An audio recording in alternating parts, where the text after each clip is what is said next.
আসসালামু আলাইকুম রহমতুল্লাহি ওয়া বারাকাতুহু। দূরের ও কাছের সকল জ্ঞানপিপাসু ভাইদেরকে আহলে সুন্নাহ দাওয়া টিমের পক্ষ থেকে জানাই আন্তরিক মোবারকবাদ। ইসলামিক পরিভাষায় আসসালামু আলাইকুম রহমতুল্লাহি ওয়া বারাকাতুহু। প্রত্যেক সপ্তাহে আমাদের অনলাইন দাওয়া প্রোগ্রাম, আলহামদুলিল্লাহ আজকেও আমরা উপস্থিত হতে পেরেছি। আমাদের আজকের মেহমান সম্মানিত শেখ আবুল হাসিম হাফিজুল্লাহ। বিষয়বস্তু আপনারা দেখেছেন যে বেদাতের প্রচলন, অর্থাৎ সমাজে বেদাতের প্রচলন কিভাবে ঘটে, সমাজে বেদাতটা কিভাবে আবির্ভূত হয়, এবং এই বেদাত খুবই একটা কঠিন জিনিস। আমরা আগে এই বিষয়ে আলোচনা করেছি যে আমাদেরকে সুন্নত বুঝতে গেলে বেদাত বুঝতে হবে, তাওহীদ বুঝতে গেলে শিরক বুঝতে হবে, ঈমান বুঝতে গেলে কুফর বুঝতে হবে, ইখলাস বুঝতে গেলে নিফাক বুঝতে হবে। এক একটার সাথে এক সম্পর্ক। তো এই জিনিসগুলোকে বোঝা দরকার।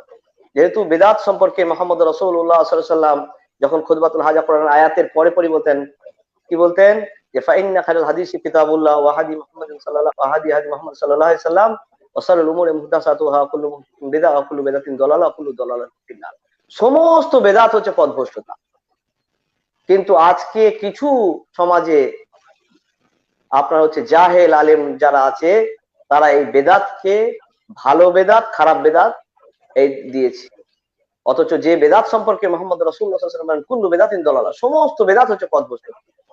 তো এই বেদাত আমাদের খুব একটা গুরুত্বপূর্ণ। আজকে বেদাত না জানার কারণে আজকে আমরা বেদাতকে আঁকড়ে ধরেছি, সুন্নতকে ছেড়ে দিয়েছি, শুধুমাত্র বেদাত না বোঝার কারণে। তো আজকে আমরা সময়ত শাইখের কাছ থেকে আমরা জেনে নেব যে সমাজে কিভাবে এই প্রচলন হলো এই বেদাতের, এবং এই বেদাত থেকে আমাদেরকে জাতিকে রক্ষা করার আমাদের দায়িত্ব, আমরা কি করণীয়, যে এটা আল্লাহ সুবহানাহু ওয়া তাআলার নির্দেশনা এবং মুহাম্মদ রাসূলুল্লাহ সাল্লাল্লাহু আলাইহি ওয়াসাল্লামের যে পদ্ধতি, কোরআন এবং সুন্নাহ অনুযায়ী কিভাবে আমাদের জীবনযাপন করলে আমরা বেদাত থেকে মুক্তি লাভ করব। আল্লাহ সুবহানাহু ওয়া তাআলাকে দোয়া করে আল্লাহ যেন আমাদের সকলকে বেদাত মুক্ত, নিফাক মুক্ত, কুফর মুক্ত, শিরক মুক্ত যেন ঈমান নিয়ে দুনিয়া থেকে যাওয়ার তৌফিক দান করেন। আমরা চলে যাচ্ছি আমাদের সম্মানিত শাইখের কাছে। আজকের আলোচ্য বিষয় হচ্ছে সমাজে বেদাতের প্রচলন কিভাবে ঘটে। জি মুহতারাম। السلام عليكم ورحمة الله وبركاته. إن الحمد لله حمد الشاكرين والذاكرين، وأصلي وأسلم على نبينا محمد وعلى آله وأصحابه أجمعين. أما بعد، أعوذ بالله من الشيطان الرجيم. بسم الله الرحمن الرحيم. فليحذر الذين يخالفون عن أمره أن تصيبهم فتنة أو يصيبهم عذاب أليم. وقال الله عز وجل: اليوم أكملت لكم دينكم وأتممت عليكم نعمتي ورضيت لكم الإسلام دينا. قال النبي صلى الله عليه وسلم: من ابتدع قوم بدعة في دينهم إلا نزع الله في سنتهم مثلها ثم لا يعيدها إليهم يوم القيامة. رواه الدارمي بسند صحيح، أو كما قال عليه الصلاة والسلام. الحمد لله, শুকরিয়া জ্ঞাপন করছি মহান স্রষ্টার। দরুদ বর্ষিত হোক মানবতার মুক্তির দূত বিশ্বনবী উপর সাল্লাল্লাহু আলাইহি ওয়াসাল্লাম। সুপ্রিয় মুসলিম ভাই বোনেরা, যারা আজকের এই অনুষ্ঠান দেখছেন, এএসডিডির মিডিয়ার পক্ষ থেকে সবাইকে জানাই ইসলামের মুবারকবাদ। উহাইয়িকুম বিতাহিয়াতিল ইসলাম। আসসালামু আলাইকুম ওয়া রাহমাতুল্লাহি ওয়া বারাকাতুহু। আজকের এই অনুষ্ঠানটি যত উপযোগী বলে আমি মনে করছি, এই জন্য এই মিডিয়ার সকলকে জানাই আন্তরিক মুবারকবাদ। কারণ বিদআত হচ্ছে এমন একটি বিষয় যা সুন্নতের বিপরীত। সুন্নত জানতে হলে, স্বচ্ছ আমল করতে হলে প্রত্যেকটি মানুষকেই বিদআত জানতে হবে। কেমন করে আমার আমলের মধ্যে বিদআত প্রবেশ করে সেগুলো জানা একান্তই জরুরি। তো মহারব্বুল আলামিনের তৌফিক হলে ইনশাআল্লাহ আজকে যে বিষয় ধার্য করা হয়েছে, কাইফা তানশুল বিদআ ফিল মুজতামা, সমাজে কেমন করে বিদআত প্রবেশ করে বিদআতের প্রচলন হয়, এ বিষয়ে কিছু বলার চেষ্টা করব। ওয়া মা তৌফিকি ইল্লা বিল্লাহ। মহারব্বুল আলামিন আমাদেরকে সৃষ্টি করেছেন, আমাদেরকে সৃষ্টি করে আমাদের ইবাদত বন্দেগী, আমল আখলাক আমাদের কেমন করে হবে, স্বচ্ছ কেমন করে হবে, এই জন্য মহারব্বুল আলামিন আমাদেরকে গাইডলাইন দিয়েছেন। রাসূল সাল্লাল্লাহু আলাইহি ওয়াসাল্লাম বিদায় হজ্জে বলে গিয়েছেন, তারাকতু ফীকুম আমরাইন লান তাদিল্লু মা তামাসসাকতুম বিহিমা কিতাবাল্লাহি ওয়া সুন্নতি। রাসূল সাল্লাল্লাহু আলাইহি ওয়াসাল্লাম তিনি বলেন, আমি তোমাদের মধ্যে ছেড়ে গেলাম, রেখে গেলাম দুটি জিনিস, ইন তামাসসাকতুম বিহিমা, তোমরা যদি দুটা বস্তুকে শক্ত করে আঁকড়ে দিয়ে ধরতে পারো, লান তাদিল্লু, তোমরা আদৌ কখনো পথভ্রষ্ট হবে না। এক, কিতাব আল্লাহ, আল্লাহর বাণী, দ্বিতীয় হচ্ছে সুন্নতি, আমার পথ, রীতি নীতি, কথাবার্তা, চাল চলন। অর্থাৎ মহারব্বুল আলামিন বিশ্ব নবীকে কোরআন দিয়েছেন, আর কোরআনের ব্যাখ্যা দিয়েছেন সাল্লাল্লাহু আলাইহি ওয়াসাল্লামের বাণী। সাল্লাল্লাহু আলাইহি ওয়াসাল্লাম তার নিজ ভাষায় কোরআনকে বুঝিয়ে দিয়েছেন মানব জাতির জন্য। মহারব্বুল আলামিন বিশ্ব নবীকে বলেছেন, ইয়া আইয়ুহার রাসূল বাল্লিগ মা উনজিলা ইলাইকা মির রাব্বিক, ওহে আমার রাসূল, তুমি পৌঁছে দাও, তুমি প্রচার করো, আমি যা তোমার অবতীর্ণ করেছি তুমি সেগুলো প্রচার করো মানুষের কাছে, প্রচার প্রসার করে দাও, মানুষ যেন জানতে পারে। রাসূল সাল্লাল্লাহু আলাইহি সাল্লাম যা করেছেন, যা বলেছেন, যা মনোসমর্থন দিয়েছেন, প্রত্যেকটি হাদিস, প্রত্যেকটি সুন্নাহ, যে সমস্ত বিষয়াবলী উম্মতের জন্য রিলেটেড, সম্পর্কিত, আমলের যোগ্য, সেগুলো আমাদেরকে বাস্তবায়ন করতে হবে। কিছু বিষয় রয়েছে শামাইল, রাসূল সাল্লাল্লাহু আলাইহি সাল্লামের সাথে সম্পর্কিত, তার চুল, তিনি কি খেতে পছন্দ করতেন, তার আদাত অভ্যাস কি ছিল, সেগুলো রাসূল সাল্লাল্লাহু আলাইহি সাল্লামের সাথে রিলেটেড, সেগুলো সুন্নাহ হাদিস। কিন্তু যেগুলো আমাদের জন্য, উম্মতের জন্য অপরিহার্য বা করা সুন্নত, সেগুলো আমাদের করতে হবে। এই সুন্নতের বিপরীত করে হচ্ছে বিদআহ। যদি আমরা সংক্ষেপে একটু বিদআতের একটু পরিচয় আমরা জেনে নেই, তাহলে ইনশাআল্লাহ আমরা আমাদের বক্তব্যে আরো ক্লিয়ার হয়ে উঠবে আমরা কি বলতে চাচ্ছি। বিদআতের শাব্দিক সংজ্ঞা হচ্ছে আল ইখতিরা, কোনো কিছু আবিষ্কার করা, আলা গায়রি মাসালিন সাবিক, কোনো কিছু আবিষ্কার করা, নমুনাবিহীন, পূর্বের নমুনাবিহীন কোনো কিছু আবিষ্কার করা হচ্ছে বিদআহ, নব্য আবিষ্কার। অর্থাৎ পূর্বের কোনো ডিজাইন না দেখে, কোনো নমুনা না দেখে কোনো বস্তু আবিষ্কার করা, এর নাম হচ্ছে বিদআহ বা নব্য আবিষ্কার। আমি যদি দুনিয়ার কিছু উদাহরণ দেই তাহলে আরো ক্লিয়ার হবে। সেটা হচ্ছে, যারা সর্বপ্রথম বিমান বানিয়েছে, তারা কিন্তু বিমান আগে দেখেনি। তারা নিজের ব্রেনে, মহারব্বুল আলামিন যে ব্রেন দিয়েছেন, সেই ব্রেনকে কাজে লাগিয়ে তারা বিমান তৈরি করেছে, কোনো ধরনের উপমা ছাড়াই, উদাহরণ ছাড়াই। তো এরপরে যারা বিমান তৈরি করেছে, তারা কিন্তু পূর্বে থেকে নমুনা নিয়েছে, ডিজাইন নিয়েছে। এর ফার্স্ট যে করেছে সে হচ্ছে বাদি'। মহারব্বুল আলামিন কোরআনে বলছেন, বাদিউস সামাওয়াতি ওয়াল আরদ, আল্লাহ সুবহানাহু ওয়া তাআলা হচ্ছেন নমুনাবিহীন, নমুনা ছাড়া, পূর্বে ডিজাইন ছাড়া তিনি সৃষ্টি করেছেন, বানিয়েছেন সুবিশাল আকাশ, বিস্তৃত জমিন। এই জন্য আল্লাহকে বলা হয় বাদি'। তিনি নতুন আবিষ্কার করেছেন, এটি শাব্দিক করতে, অর্থাৎ মহারব্বুল আলামিন কোন ডিজাইন ছাড়া, কোন নমুনা ছাড়াই, পূর্বে কোন নমুনা ছাড়াই তিনি সৃষ্টি করেছেন আকাশ এবং জমিন। এটা হচ্ছে বাদি আল ইখতিরাক। পারিভাষিক সংজ্ঞায় বলা হয়, আল্লামা শাতিবী রাহিমাহুল্লাহ তাআলা তিনি বলেছেন যে, হিয়া তরিকাতুন ফিদ দ্বীন মুখতারাআহ তুযাহি আশ-শারিআহ ইউকসাদু বিস-সুলুকি আলাইহা আল-মুবালাগা ফি আত-তাআব্বুদ লিল্লাহ। বিদআতি পারিভাষিক সংজ্ঞায় হচ্ছে, আল্লামা শাতিবী বলেন রাহিমাহুল্লাহ বলেন, বিদআত হচ্ছে এমন একটি নব্য আবিষ্কার, পথ, মত, পন্থা, যে পন্থাটি, যে পথটি নতুন আবিষ্কৃত, তুদাহি শরিয়া, শরীয়তের অসামঞ্জস্য হয়, শরীয়তের সঙ্গে বৈপরীত্য হয় এমন একটি পথ, যে পথের মাধ্যমে ইকসাদু বিহা আত-তাআব্বুদু লিল্লাহ, যে পথের মাধ্যমে, যে নব্য আবিষ্কার পথের মাধ্যমে উদ্দেশ্য করা হয় আল্লাহ তাআলা নৈকট্য লাভ করা, ইবাদত বন্দী করা, অর্থাৎ মহারব্বুল আলামিনের নৈকট্য লাভের জন্য এমন পথ, এমন মত গ্রহণ করা, এমন পথে মতে চলা, যে পথ, যে মতটি তুদাহি শরিয়া, শরীয়তের সাথে সামঞ্জস্য হয় না, বৈপরীত্য হয়, এমন পথ মতকে বলা হয় বিদআহ।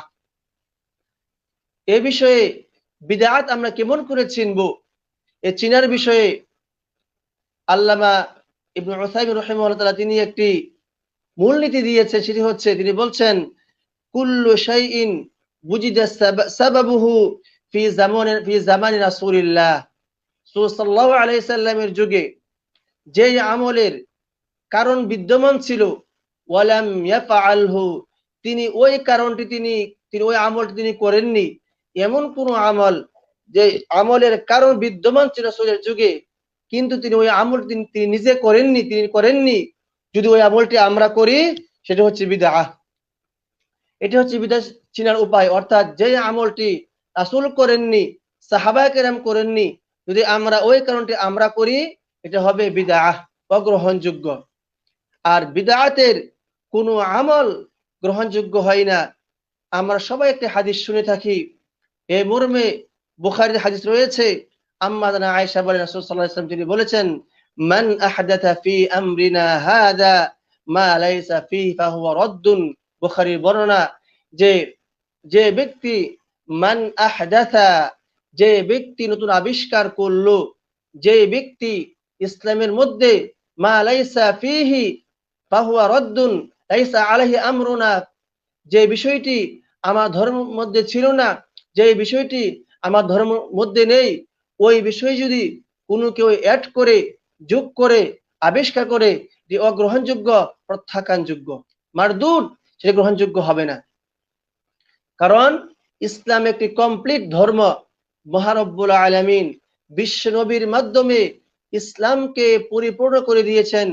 বিদায় হজ্জের দিন মহারব্বুল আলামিন সূরা মাইদার আয়াত নাযিল করেছেন, আল ইয়াউমা আকমালতু লাকুম দীনাকুম ওয়া আতমামতু আলাইকুম নি'মাতি ওয়া রাদিতু লাকুমুল ইসলাম দীনা। আল্লাহ জাল্লা শানুহু বলেন, আল ইয়াউমা আকমালতু লাকুম দীনাকুম, আজকের দিবসে, আজকের দিনে আমি তোমাদের দিনকে কমপ্লিট করে দিলাম, পরিপূর্ণ করে দিলাম, ওয়া রাদিতু লাকুমুল ইসলাম দীনা, আর ইসলামকে তোমাদের জন্য ধর্ম হিসাবে, দিন হিসাবে সিলেক্ট করে, মনোনীত করে আমি সন্তুষ্ট হয়ে গেলাম। সুবহানাল্লাহ। তাহলে মহারব্বুল আলামিন তিনি নিজেই ঘোষণা দিয়েছেন, ইসলাম তিনি পূর্ণতা দিয়েছেন। এই পরিপূর্ণ দিনের মধ্যে কোনো কিছু, এই পরিপূর্ণ দিন বুঝতে হলে, ইকমাল বুঝতে হলে, তিনটি বিষয় বুঝতে হবে। তিনটা বিষয়ের সমন্বয় হচ্ছে ইকমাল বা পরিপূর্ণতা। এক, যদি আমি একটি ঘর নির্মাণ করলাম, যদি আমি বলি যে আমার ঘরটি কমপ্লিট, তাহলে তিনটার সমন্বয়ে বুঝতে হবে আমার ঘর কমপ্লিট হয়েছে কিনা। এক নাম্বার হচ্ছে, ওই ঘরের মধ্যে আর কোনো কিছু যোগ করা যাবে না, যোজন করা যাবে না। যখন আমি বলবো আমার ঘরটি কমপ্লিট, আমার ঘর কমপ্লিট হয়ে গেছে, তখন বুঝতে হবে আমার ঘরের মধ্যে আর কোনো কিছু যোগ করা যাবে না। দ্বিতীয় হচ্ছে, যখন আমি বলবো আমার ঘরটি, আমার বিল্ডিংটি কমপ্লিট হয়ে গেছে, তখন বুঝতে হবে ওই ঘরের মধ্যে কোনো কিছু বের করা যাবে না, বিয়োগ করা যাবে না, বিয়োজন করা যাবে না। যদি যোজন, বিয়োজন, যোগ বিয়োগ করতে হয়, তাহলে বুঝতে হবে আমার ঘরটি কমপ্লিট হয়নি।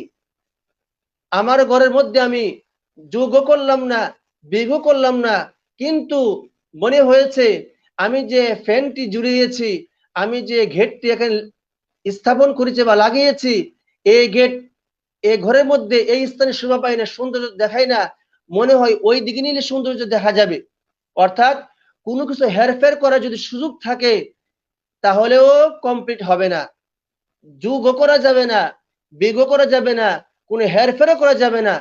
যদি তিনটার কোনো একটি করা যায় কোনো ঘরের মধ্যে, তাহলে বুঝতে হবে ওই ঘরটি কমপ্লিট নয়, ওই ঘরটি অসম্পূর্ণ থেকে যাবে। তো মহারব্বুল আলামিন বলছেন যে আমি তোমাদের দিনকে কমপ্লিট করে দিলাম, পরিপূর্ণ করে দিলাম। তখন থেকে বোঝা গিয়েছে ইসলামের মধ্যে কোনো কিছু যোগ করা যাবে না, কোনো কিছু বাদ দেওয়া যাবে না, কোনো হেরফের করা যাবে না। কোনো যোজন বিয়োজন হেরফের যদি কেউ করে, এটি হচ্ছে বিদআ, এটি হচ্ছে অগ্রহণযোগ্য, এটি হচ্ছে মান আহদাতা ফি আমরিনা হাদা। রাসূল সাল্লাল্লাহু আলাইহি ওয়াসাল্লাম বলছেন মা লাইসা ফিহি ফাহুয়া রাদ্দুন, যে ব্যক্তি আমার এই ধর্মের মধ্যে নতুন কিছু আবিষ্কার করলো যেটা আমি করিনি, আমার সাহাবায়ে করেন নাই, এটি হচ্ছে অগ্রহণযোগ্য, প্রত্যাখ্যানযোগ্য। তাহলে আমরা বিদআত বুঝলাম যে বিষয়গুলো রাসূল করেন নাই, সাহাবায়ে কেরাম করেন নাই, এগুলো হচ্ছে বিদআহ। আল্লামা ইবনে উসাইমিন রাহিমাহুল্লাহ তাআলা তিনি বলছেন আত-তাআব্বুদু লিল্লাহ বিমা লাইসা আলাইহি নবী সাল্লাল্লাহু আলাইহি সাল্লাম ওয়া খুলাফাউহুর রাশিদুন, আল্লাহ তাআলার জন্য ইবাদত করা ওই পদ্ধতিতে, যে পদ্ধতির মধ্যে, যে পন্থার উপরে, যে রীতির উপরে, যে নীতির উপরে রাসূল তিনি ছিলেন না এবং তার সাহাবা তার খোলাফায়ে রাশিদগণ ছিলেন না, তার সাহাবায়ে কেরামগণ ছিলেন না, এটি হচ্ছে বিদআ। এই দুই পন্থার থেকে যদি আমি বেরিয়ে অন্য কোন পন্থা আমি গ্রহণ করি, এটি হচ্ছে বিদআ, এটি হচ্ছে অগ্রহণযোগ্য। যদি আমার আমলের মধ্যে এমন কিছু চলে আসে যে আমলটি বিশ্বনবী করেননি, তার সাহাবায়ে কেরাম করেননি, এটি হচ্ছে বিদআ, এটি হচ্ছে অগ্রহণযোগ্য, এটি হবে ইসলামের মধ্যে নতুন কিছু আবিষ্কার করা। সাল্লাল্লাহু আলাইহি ওয়াসাল্লাম বিদআতের বয়ান সম্পর্কে রাসূল সাল্লাল্লাহু আলাইহি ওয়াসাল্লাম তিনি হাদিসের মধ্যে বর্ণনা দিয়েছেন। এর আগে আমি একটি আয়াত শোনাবো, যে আয়াতের মধ্যে মহারব্বুল আলামিন ধমকি দিয়েছেন, সতর্ক করে দিয়েছেন যারা সাল্লাল্লাহু আলাইহি সাল্লামের রীতিকে ওভারটেক করবে, তার রীতির, তার নীতির, তার সুন্নতের বিপরীত করবে। মহারব্বুল আলামিন বলছেন ফালইহযারিল্লাযীনা ইউখালিফুনা আন আমরিহি আন তুসিবাহুম ফিতনাহ, যারা রাসূল সাল্লাল্লাহু আলাইহি সাল্লামের আদেশকে অমান্য করবে, তার আদেশের বিপরীত করবে, তাদের সতর্ক হওয়া উচিত, তাদের সতর্ক হওয়া উচিত, তাদের সতর্ক হওয়া উচিত। কেন? আন তুসিবাহুম ফিতনাহ, যারা সাল্লাল্লাহু আলাইহি সাল্লামের রীতির বাইরে গিয়ে কোনো কাজ করবে, কোনো আমল করবে, তার পন্থার বাইরে গিয়ে কোনো আমল করবে, তাদেরকে ফিতনায়, পরীক্ষা, আযাব পেয়ে বসবে। দুনিয়ার বুকে কোনো ধরনের ফিতনা, কোনো ধরনের শাস্তি তাদেরকে পেয়ে বসবে। আও তুসিবাহুম আযাব আন তুসিবাহুম আও তুসিবাহুম আযাবুল আলীম, অথবা মহারব্বুল আলীর পক্ষ থেকে কোনো শাস্তি পেয়ে বসবে, এতে কোনো সন্দেহ নেই। সুপ্রিয় মুসলিম ভাই বোনেরা, তাহলে আমাদের সতর্ক হতে হবে যে মহারব্বুল আলামিন সতর্ক করে দিয়েছেন আন তুসিবাহুম ফিতনা, মহারব্বুল আলামিনের পক্ষ থেকে কোনো বালা মুসিবত এসে আমাদের কষ্টের মধ্যে ফেলে দিবে, অথবা আমরা আযাবের মধ্যে পড়ে যাব। এটি হচ্ছে বিদআতের জন্য আমি মনে করি সবচেয়ে বড় ধমকি রাসূল আল্লাহ রাব্বুল আলামিনের পক্ষ থেকে। মহারব্বুল আলামিন এই জন্য বিদআত যেন মানুষ না করে, এই জন্য রাসূলের মাধ্যমে আমাদের জীবনে যা আমল করব, সকল আমলগুলো মহারব্বুল আলামিন রাসূলের মাধ্যমে বিস্তারিত ডিটেইলস বর্ণনা করে দিয়েছেন। বিদআত এমন একটি কাজ, বিদআত যে করবে মহারব্বুল আলামিন তার উপর অভিশাপ দেয়। বুখারীর বর্ণনা রাসূল বলছেন মান আহদাথা হাদিসান আও আওয়া মুহদিসান ফাআলাইহি লা'নাতুল্লাহি ওয়াল মালায়েকাতি ওয়ান নাস আজমাইন। রাসূল বলছেন যে ব্যক্তি বিদআত করবে অথবা আও আওয়া মুহদিসান, অথবা কোন বিদআতিকে সম্মান প্রদর্শন করবে, আশ্রয় দিবে, তাকে সম্মানিত করবে, যে বিদআত করবে অথবা কোন বিদআতিকে আশ্রয় দিবে, উভয়ের উপরে কি হবে? ফাআলাইহি লা'নাতুল্লাহি, তার উপর আল্লাহ তাআলা অভিশাপ দিয়েছেন, ওয়াল মালায়েকাতি, এবং ফেরেশতা কুল তারা অভিশাপ দেয়, ওয়ান নাস আজমাইন, সকল মানুষ অভিশাপ দেয়। নাউযু বিল্লাহ। সুপ্রিয় মুসলিম ভাই বোনেরা, মহান রব্বুল আলামিন আমাদেরকে সবাইকে বিদআত থেকে বাঁচার তৌফিক দান করুন, আল্লাহুম্মা আমিন। কারণ আমিন। বিদআত করলে আমল ধ্বংস হয়ে যাবে, বিদআত করলে আপনার আমল গ্রহণযোগ্য হবে না।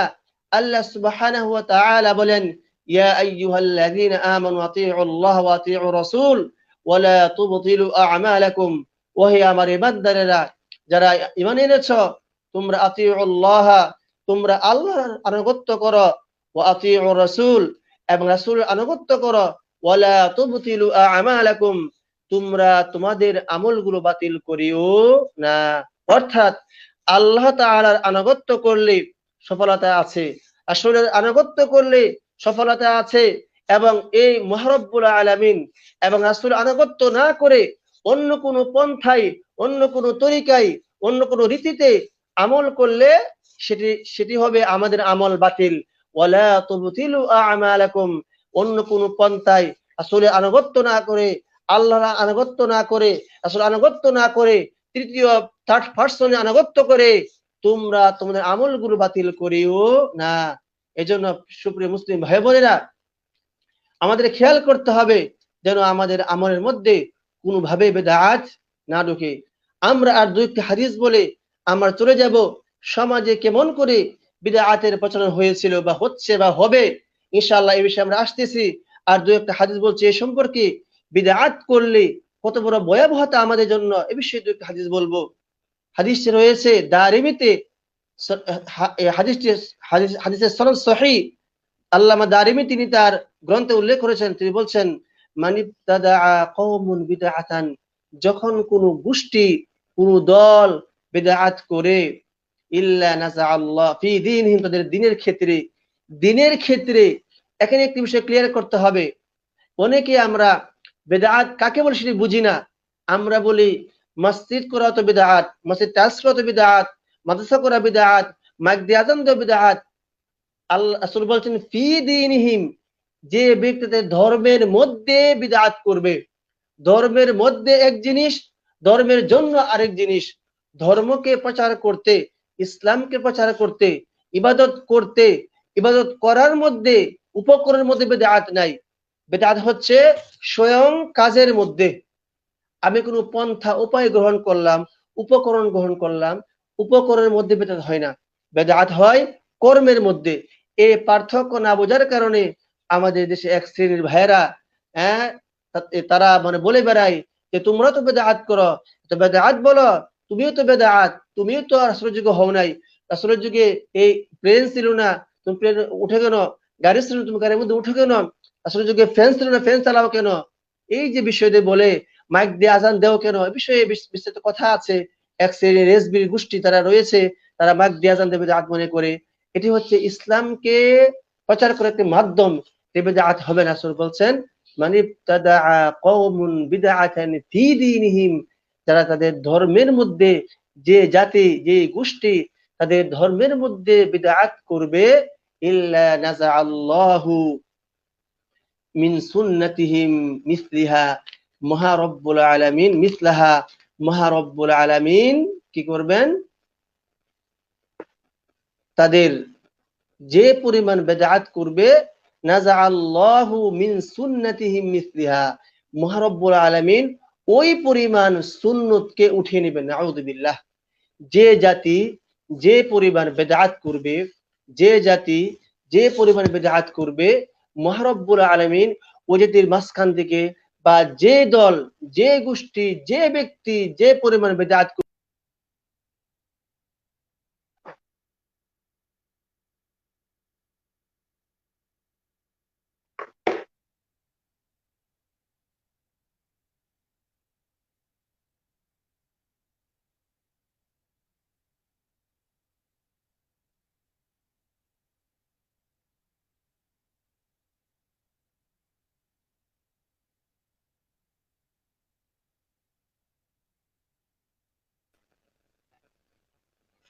দুঃখিত আমাদের লাইনটি কেটে গিয়েছিল, আমরা আবার এসেছি। তো যে জাতি তাদের ধর্মের মধ্যে, ইসলামের মধ্যে, তাদের দিনের ক্ষেত্রে যে পরিমাণ বিদআত করবে, মহারব্বুল আলামিন ওই পরিমাণ সুন্নতকে উঠিয়ে নেবেন। সুম্মা লা ইউঈদুহা ইলাইহিম ইয়াওমাল কিয়ামা, কিয়ামত পর্যন্ত আর ওই সুন্নতকে তাদের মধ্যে ফিরিয়ে দিবেন না। নাউযু বিল্লাহ। অর্থাৎ আমরা যে পরিমাণ বিদআত করব আমাদের দিনের ক্ষেত্রে, দিন পালনের ক্ষেত্রে, যদি আমরা বিদআত করি, মহান রব্বুল আলামিন ওই পরিমাণ বিদআতকে, এই সুন্নতকে আমাদের মাঝখান থেকে তুলে নেবেন, আর ওই সুন্নতকে কিয়ামত পর্যন্ত আমাদের কাছে পাঠাবেন না। নাউযু বিল্লাহ। এজন্য বিদআত বড় ভয়াল জিনিস। বিদআতের মাধ্যমে আপনার অনেক ক্ষতি হয়ে যাবে। আপনি যে আমলটি করবেন, কারণ প্রত্যেকটা ব্যক্তি বেদাতকে বেদাত করে ভালো মনে করে, বেদাত করে ভালো মনে করে। আসলে এটি ভালো না। আল্লাহ বলছেন, ওহুম ইয়াহসাবুনা আন্নাহুম ইহসিনুনা সুনআ কুল হাল নুনাব্বিউকুম বিল আখসারিনা আমালা। এ মুহাম্মদ, তুমি বলে দাও, আল্লাহকে খবর দিবেন না, আল্লাহকে জানিয়ে দিবেন না, কুল হাল নুনাব্বিউকুম বিল আখসারিনা আমালা, এরা আমল করে ক্ষতিগ্রস্ত হবে। তারা কারা? তারা পৃথিবীর বুকে এমন আমল করছে যে আমলগুলো পথভ্রষ্ট, অগ্রহণযোগ্য। তারা ওই আমলগুলোকে ওহুম ইয়াহসাবুনা আন্নাহুম ইহসিনুনা সুনআ, তারা ওই আমলগুলোকে ভালো মনে করে করেছিল। সমাজের মধ্যে যে আমরা বেদাত দেখতে পাই, ওই বেদাত গুলো আমরা ভালো মনে করেই করি, আসলে কিন্তু সেগুলো ভালো নয়। কারণ সাল্লাল্লাহু আলাইহি সাল্লামের পন্থায় না হওয়ার কারণে সেগুলো অগ্রহণযোগ্য হয়ে যায়। সুপ্রিয় মুসলিম ভাই বোনেরা, এখন আমরা জানবো কেমন করে বেদাত আমাদের মধ্যে প্রবেশ করেছে বা প্রবেশ করে। এক নাম্বার যে পয়েন্টে আমি লিখেছি সেটি হচ্ছে বিল মাযহাব। মাযহাবকে অন্ধভাবে, শরীয়তের মধ্যে মাযহাবকে অন্ধভাবে গ্রহণ করার কারণে আজকে যারা মাযহাবের দোহাই দিয়ে অনেক সুন্নতকে বর্জন করছে, মাযহাবের দোহাই দিয়ে এটা আমাদের মাযহাবে নাই, এটি উমুকের মাযহাবে আছে, এটা আমাদের মাযহাব নয়, অথচ এই আমলটি রাসূল সাল্লাল্লাহু আলাইহি সাল্লামের দ্বারা সাব্যস্ত হয়েছে, রাসূল তিনি করেননি, ওই আমলটা আমি মাযহাবের নামে চালিয়ে দিলাম। এটি হচ্ছে সবচেয়ে বড় কারণ আমি মনে করি। কারণ মানুষেরা মাযহাবের অন্ধ অনুসরণ করতে করতে কোনটা রাসূলের কথা, কোনটা ইমামের কথা পার্থক্য করতে পারছে না, যার ফলে ইমামের কথাকে প্রাধান্য দিয়ে পারফেক্ট অথেন্টিক সুন্নতকে তারা পরিহার করছে। যেমন আমরা একটা দৃষ্টান্ত দিলে বুঝতে পারবে সহজেই, যে আমলটি আমরা প্রায় দেখতে পাই সেটি হচ্ছে আদ-দুআউল জামাঈ, সম্মিলিত দোয়া করা। দেখবেন যারা মাযহাব মানে তারা নামাজের পরে দোয়া করে, বিভিন্ন অনুষ্ঠানে দোয়া করে, কোরআন খতম করে দোয়া করে, কবর জিয়ারত করে, সবাই মিলে দোয়া করে।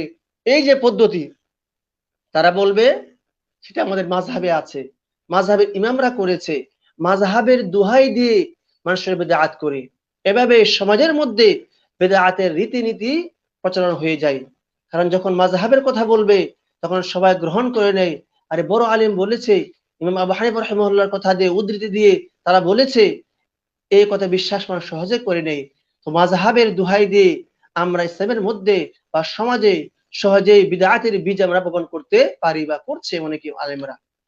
তারপরে হচ্ছে অনেক কোন আলেমের প্রতি অধিক অন্ধভক্তির কারণে দেখবেন একজন আলেমকে হয়তো আমি খুব ভালোবাসি, মুত্তাকি পরহেজগার আলেম আছে, আল্লাহ দুনিয়াতে অনেক আছে, তাকে আমরা অধিক ভালোবাসার কারণে, অধিক অন্ধভক্তি করার কারণে সে একটি হয়তো আমল করছে, যে আমলটি গ্রহণযোগ্য নয়, শরীরে সাপোর্ট করে না, বিদআতি, রাসূল সাল্লাল্লাহু আলাইহি ওয়াসাল্লাম পন্থায় করছে না, ওই আমলটাকে আমরা করে বানিয়ে নিয়েছি। যেহেতু ওই আমল, এই আলেমকে আমি ভালোবাসি, ওই আলেমে করেছে, এটা মনে হয় সুন্নত বলে সব হবে, আমরা সেভাবেই কি করে দিয়েছি, ইসলামের মধ্যে বা সমাজের মধ্যে বিদআতকে আমরা প্রচলন করে দিয়েছি। নাউযু বিল্লাহ। তারপরে হচ্ছে যেই পন্থার মাধ্যমে সমাজে বিদআত সৃষ্টি হয় সেটা হচ্ছে পীর মুরিদি। এই পীর মুরিদির মাধ্যমে বর্তমানে সবচেয়ে বেশি বিদআতের সৃষ্টি হচ্ছে। মানুষ পীরকে এমন ভাবে মেনে নিচ্ছে, পীর যা করতে বলছে, পীর যা ওজিফা দিচ্ছে, পীর যা নিয়ম দিচ্ছে, তা সকল নিয়মকে মেনে নিয়ে যারা মুরিদান আছে তারাও কি করতেছে, আমল করছে। অথচ একবারও খেয়াল করে দেখে না, একবার ভেবে দেখে না যে সুন্নাত কিনা, যে বিদআত কিনা, একবার ভেবে দেখে না।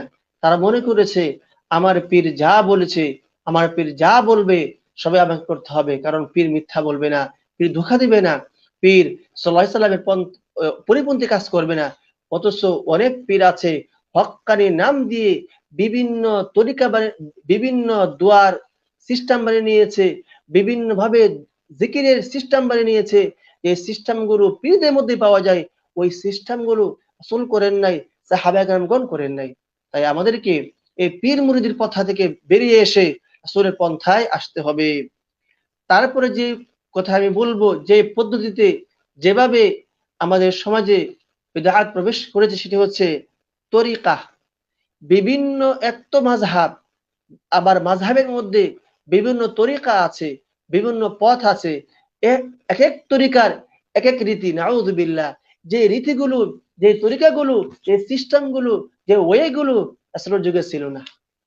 তারা তরিকা বানিয়ে নিয়েছে, যে তরিকার মাধ্যমে বিভিন্ন ধরনের তারা গান বাজনার মাধ্যমেও বিভিন্ন তরিকার মধ্যে গান বাজনাকে সবের কাজ মনে করে, গান হারামকে হালাল মনে করে বিভিন্ন তরিকার মাধ্যমে ইসলামের মধ্যে, সমাজের মধ্যে বেদাতের প্রচলন হয়েছে। তারপরে হচ্ছে খানকা, দরগা। দেখবেন এক এক পেরে এক এক দরগা এক এক রং ঢং দিয়ে তাদের খানকাগুলো সাজিয়ে রেখেছে। আর ওই খানকার মধ্যে একজন লোক বসে গেছে আলেমের নামে, অথচ তার বিদ্যা বুদ্ধি কিছুই নেই, মূর্খ কিছু মানুষ হয়েছে, তারা ইসলাম সম্পর্কে তারা জ্ঞান নেই, তারা ইসলাম সম্পর্কে মূর্খ। এমন ব্যক্তিরা তাদেরকে মানে নিচ্ছে, তাদের খানকার ব্যক্তি যা বলছে ওই খানকায় গিয়ে সবক নিয়ে আসে, খানকার পীর যা বলছে সে তাই করছে। এখানকার মাধ্যমেও সব কিন্তু মাযহাব থেকে আসছে। দেখবেন অমুক মাযহাবের মধ্যে অমুক ইমামের, অমুক ব্যক্তির, অমুক মাযহাবের ব্যক্তি, মাযহাবের মধ্যে অমুক পীর রয়েছে, অমুক খানকা রয়েছে, সব মাযহাবের মধ্যে কি যুক্ত হয়েছে। এজন্য আমাদেরকে খানকাগুলো পরিহার করতে হবে, এর মাধ্যমে আমাদের সমাজে বিদআতের প্রচলন ঘটে। তারপরে হচ্ছে কোনো একজন বেদাতি বা জাহেল ব্যক্তি হয়তোবা কোনো আলেমের সামনে কোনো একটি ভালো কাজ করছে, যে দেখতে ভালো হয় কিন্তু সেটি ভালো নয়, সুন্নাহ নয়, সুন্নাহপন্থী নয়। যেমন ধরেন আমাদের সমাজে এখন চালু হয়ে গেছে আজানের আগে এবং পরে দুরূদ, অনেক কিছু পাঠ করি। দেখবেন যারা জাহেল তারা কিন্তু পাঠ করে, তারা কিন্তু পাঠ করে। এই যে জাহেলরা আজকে আজানের আগে এবং পরে এগুলো চালু করে দিয়েছে, আমরাও সেগুলাকে আজকে সমাজে মনে করি এটাই সুন্নাত। দেখা দেখি আরো বিভিন্ন মসজিদ চালু হয়ে গিয়েছে যে আজানের আগে এবং পরে দুরূদ পাঠ করতে হবে না, আউযু বিল্লাহ। এটি হচ্ছে ইসলামের মধ্যে রব্ব আবিষ্কারের বিষয়। তারপরে সবচেয়ে গুরুত্বপূর্ণ যে পয়েন্ট সেটি হচ্ছে মনস্তাত্ত্বিক কারণে, অর্থাৎ মানুষের তবিয়ত হচ্ছে, মানুষের অভ্যাস হচ্ছে ভালো কাজ করা। মানুষ মনে করে বেশি করে ভালো কাজ করলে, বেশি করে আমল করলে মনে হয় সেটি সুন্নাহ বলে পরিগণিত হবে। এই মনস্তাত্ত্বিক কারণে অনেকে কি হয়, বিদআত করে ফেলে। দেখুন আপনাদেরকে আমি একটা হাদিস শোনাই, যে বুখারীর বর্ণনা। তিনজন সাহাবা রাসূলের বাড়িতে গেল, বাড়িতে উদ্দেশ্য ছিল রাসূলের আমল সম্পর্কে জানবে, রাসূল কি আমল করে। রাসূলকে না পেয়ে আম্মা জানা আয়েশাকে বলল, রাসূল কি কি আমল করে আপনি আমাদেরকে খবর দিন। আম্মা জানা আয়েশা বলে, রাসূল এই করে কাদা ওয়া কাদা ওয়া কাদা, রাসূল তিনি এই আমলগুলা করেন। যখন আম্মা জানা আয়েশা বললেন রাসূলের আমল শুনে তারা কাআন্নাহুম তাকাল্লুহা, তারা রাসূলের আমলকে তাদের জীবনের জন্য কম মনে করলো। কারণ রাসূলের আমরা সবাই জানি আগে এবং পিছনে সব গুনাহ মাফ। আর তারা মনে করলো যেহেতু আমরা মানুষ, আমরা পাপাচার করি, আমরা রাসূলের তুলনায় আমরা কিছুই নয়, রাসূল যা আমল করে আমাদের ওই আমল যথেষ্ট হবে না, আমাদেরকে আরো বাড়িয়ে আমল করতে হবে। মনস্তাত্ত্বিক বিষয় তারা ভেবে নিয়েছিল, তাদের মনে এটা জেগেছিল যে আমাদের আরো বেশি করে আমল করতে হবে। তাই এক ব্যক্তি বলছিল আমি সারা রাত্রি নফল বন্দেগী করব। আমরা সবাই জানি, সবাই বুঝতে পারি সারা রাত্রি নফল নামাজ করা ভালো কাজ, যে কেউ স্বীকার করবে না। তারপর আরেক ব্যক্তি বলছিল আমি সারা জীবন সিয়াম পালন করব, আমি কখনো সিয়াম ভঙ্গ করব না, এটিও ভালো কাজ, সবাই আমরা জানি যে সিয়াম পালন করা ভালো কাজ। তারপর রাসূল সাল্লাল্লাহু আলাইহি ওয়াসাল্লাম, তারপরে আরেকজন সাহাবা বলল, আমি কখনো বিবাহ শাদী করব না, বিবাহ শাদী না করে আমি আল্লাহর রাস্তায় আমি আমার জীবনকে আমি শেষ করে দিব, আল্লাহর বন্দী করে আমি শেষ খাটিয়ে দিব। তিনটাই কিন্তু আমাদের দৃষ্টিতে ভালো কাজ, আমাদের মন, আমাদের তবিয়ত, আমাদের অভ্যাস বলে তিনটাই কিন্তু ভালো কাজ। যখন তারা তিনজন আম্মা জান আয়েশার সামনে তিনটা উক্তি করে চলে গেল, ইতিমধ্যে রাসূল বাড়িতে আসলেন। আসার পরে আম্মা জান আয়েশা বলেন, ইয়া রাসূলুল্লাহ, আপনার তিনজন সাহাবা আমার কাছে আসছিল আপনার আমল সম্পর্কে জানতে। তবে বললাম আপনি এই আমল করেন। তখন তারা আপনার আমলকে তাদের জীবনের জন্য সংক্ষেপ মানে সংকীর্ণ মনে করলো বা কম মনে করলো, কম মনে করে তারা তিনটি উক্তি করলো। তখন রাসূলুল্লাহ সাল্লাল্লাহু আলাইহি ওয়াসাল্লাম তিনটি উক্তি শুনে কালে বিলম্ব না করে তিনি মসজিদে গিয়ে খুতবায় দাঁড়িয়ে গিয়ে বললেন, তিনি আসনাল্লাহ, তিনি আল্লাহ তাআলার প্রশংসা করলেন এবং প্রশংসা করে বললেন, বালাগানি আনকুম কাযা ওয়া কাযা, যে তোমাদের ব্যাপারে আমার কাছে তোমাদের ব্যাপারে আমার কাছে কিছু কথা এসেছে, তোমরা তোমরা তিনজন ব্যক্তি তিনটি উক্তি করেছো, শুনে রাখো। আমি আরকুদু উসাল্লি ওয়া আরকুদু, আমি নামাজ পড়ি ঘুমায়, সারা রাত্রি আমি নামাজ পড়ি না। সারা রাত্রি নামাজ পড়লে সেটি ইবাদত বলে গণ্য হবে না, বিদআ বলে গণ্য হবে। উসাল্লি ওয়া আরকুদু, আমি নামাজও পড়ি আমি ঘুমাই। আসুমু ওয়া উফতিরু, আমি সিয়াম রাখি, সিয়াম ভঙ্গ করি। ওয়াতাজাওয়াজুন নিসাআ, আমি বিবাহ শাদী করেছি। ফামান রাগিবা আন সুন্নতি ফালাইসা মিন্নি, যে ব্যক্তি আমার সুন্নত থেকে মুখ ফিরিয়ে নিবে ওই ব্যক্তি আমার উম্মতে দলভুক্ত হতে পারবে না। আউযু বিল্লাহ। দেখুন, মনস্তাত্ত্বিক বিষয়, তাদের মন বলছিল ভালো কাজ করলে ভালো কাজ বলে আল্লাহ গ্রহণ করবেন, কিন্তু রাসূল বললেন তোমরা ভালো কাজ করলেও আমার পন্থায় না হলে, আমার পদ্ধতি না হলে ওই ভালো কাজ বলে গণ্য হবে না। সুপ্রিয় দর্শক শ্রোতা, সুপ্রিয় মুসলিম ভাই বোনেরা, সর্বশেষ আমি একটি হাদিস বলে আজকের আলোচনা শেষ করবো ইনশাআল্লাহ। তো আমরা সংক্ষেপে আরেক উল্লেখ করতে চাই কোন কোন কারণে সমাজের মধ্যে বিদআত প্রবেশ করে। একটা আমরা বলছিলাম মাযহাবের অন্ধ অনুসরণের মাধ্যমে, দ্বিতীয় বলছিলাম কোন আলেমের প্রতি অন্ধ ভক্তির মাধ্যমে, তিন নম্বর বলছিলাম পীর মুরিদের মাধ্যমে, চার নম্বর বলছিলাম বিভিন্ন তরিকার মাধ্যমে, পাঁচ নম্বর বলেছিলাম বিভিন্ন খানকার মাধ্যমে, ছয় বলছিলাম কোন জাহিলের আমল কোন আলেমের সামনে করার কারণে, এটি প্রচলন হওয়ার কারণে, সাত নম্বর বলছিলাম মনস্তাত্ত্বিক বিষয়ে অর্থাৎ তবিয়তগত কারণে আমরা বিদআত করে থাকি। এজন্য আমাদেরকে বিদআত থেকে বেরিয়ে আসতে হবে। যদি আমরা বিদআত থেকে বেরিয়ে না আসতে পারি তাহলে কিন্তু আমরা কাল কিয়ামত দিবসে হাউজে কাউসারের পানি আমরা পাবো না। সংক্ষেপে আমি হাদিসটি তুলে শেষ করছি ইনশাআল্লাহ। সাল্লাল্লাহু আলাইহি ওয়াসাল্লাম তিনি বলছেন যে আমি তোমাদের আগে আগে হাউজে কাউসারের কাছে আমি থাকবো, যারা এই কাউসারের পাশ দিয়ে যাবে তারা পানি পান করতে পারবে। ওমান শারিবা বাজারে যে ব্যক্তি পানি পান করবে লাম ইয়াযমা আবাদান, সে আর কখনো কি হবে না, সে আর তৃষ্ণার্ত হবে না, তার পিপাসা আর লাগবে না। তো রাসূল তারপর বললেন থুম্মা ইউহালু বাইনি ওয়া বাইনাহুম, অর্থাৎ যে লা ইয়ারিদান্না আলাইয়া আকওয়ামুন, আমার সামনে দিয়ে একটি দলকে নিয়ে যাবে, একটি উম্মতকে নিয়ে যাবে, যে উম্মতগুলো আমিও চিনি তাদেরকে, তারাও আমাকে চিনতে পারে। অর্থাৎ কারণ আমাদেরকে বৈশিষ্ট্য হচ্ছে উম্মতে মুহাম্মাদির উযুর মাধ্যমে কাল কিয়ামত দিবসে আমাদের উযু অঙ্গগুলো চমকাবে, এর মাধ্যমে রাসূল বুঝতে পারবে এরা আমার উম্মত। তো তাদেরকে আমার সামনে দিয়ে নিয়ে যাবে, তাড়িয়ে নিয়ে যাবে। এক পর্যায়ে তাদের এবং আমার ইউহালু বাইনি ওয়া বাইনাহুম, এক পর্যায়ে তাদের এবং আমার মাঝে একটি আবরণ, একটি পর্দা পড়ে যাবে, তারাও আমাকে দেখবে না, আমিও তাদেরকে দেখবো না। তখন আমি বলবো আকুলু, তখন আমি বলবো ইন্নাহু মিন্নি, তারাও আমার উম্মত। ও ফেরেশতারা, তোমরা ওদের কোথায় নিয়ে যাচ্ছ? তারা তো আমার উম্মত, কোথায় নিয়ে যাচ্ছ? তারা আমার উম্মত। তখন ফেরেশতারা বলবে ইন্নাকা লা তাদরি মা আহদাথু বা'দাকা, ওয়া মুহাম্মদ, তুমি জানো না তোমার মরণের পরে তারা কি ধরনের বিদআতকে, কি ধরনের নতুন আবিষ্কার করেছিল তোমার ইসলামের মধ্যে, সে তুমি জানো না। তো রাসূল বলবেন সুহকান সুহকান লিমান গায়্যারা বা'দি, যারা আমার পরে আমার ইসলামের মধ্যে, আমার দ্বীনের মধ্যে পরিবর্তন সাধন করেছে, তারা দূর হয়ে যা, দূর হয়ে যা, দূর হয়ে যা। নাউযু বিল্লাহ। অর্থাৎ আমাদেরকে হাউজে কাউসারের পরে পান করানো হবে না।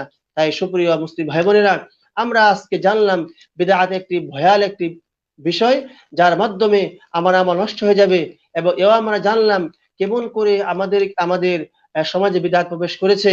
তাই আমাদের প্রত্যেককে সুন্নত জেনে আমাদের আমলগুলো করতে হবে। আমল অল্প হোক তাও ভালো হবে ইনশাআল্লাহ। আমরা যেন সবাই যেন সুন্নত মতো আমল করতে পারি, বিদআতকে পরিহার করতে পারি। মহান রব্বুল আলামিন সবাইকে এই তৌফিক দান করুন, আল্লাহুম্মা আমিন। এবার শেষ হচ্ছে আজকের আলোচনা। ওয়া আখিরু দাওয়ানা আলহামদুলিল্লাহি রাব্বিল আলামিন। আসসালামু আলাইকুম ওয়া রাহমাতুল্লাহি ওয়া বারাকাতুহু। জাযাকুমুল্লাহ খায়ের। সম্মানিত শাইখকে খুবই গুরুত্বপূর্ণ মূল্যবান কোরআন এবং সেই সুন্নাহ অনুসারে কথাগুলো তুলে ধরেছেন। আল্লাহ রাব্বুল আলামিন আমাদের সকলকে এই মোতাবেক যেন আমলে পরিণত করার তৌফিক দান করেন। খালি আমরা শুনে যাবো এমনটি নয়, এই গুরুত্বপূর্ণ মাশায়েখদের কাছে মূল্যবান বক্তব্য এগুলো যেন আমাদের বাস্তবে আমলে পরিণত করে আল্লাহ যেন আমাদের তৌফিক দান করেন। আমরা আজকে আমাদের স্টুডিও আছে আমার ভাগ্নি সৌদি আরব জেদ্দা থেকে নাইফা Nasrin.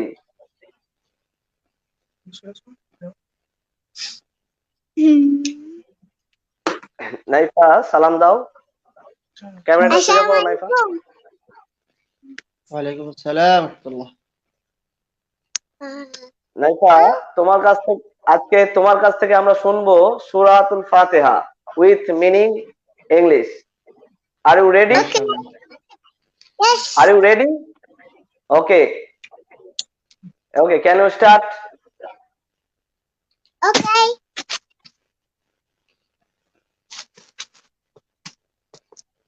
Bismillahirrahmanirrahim. In the name of Allah, most gracious, most merciful. Alhamdulillahi Rabbil Alameen.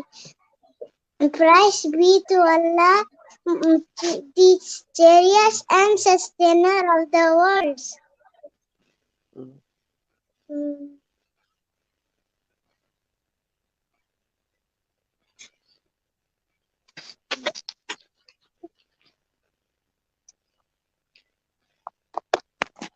নাইফা, তোমার ক্যামেরা তো নড়াচড়া করলে হবে না, চুপ করে তোমায় থাকতে হবে, পিছনে সোজা রাখো। ঠিক আছে,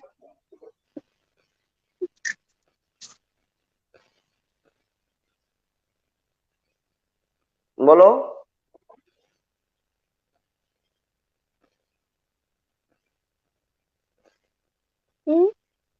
হ্যাঁ বলবো। হ্যাঁ, শুরু করো।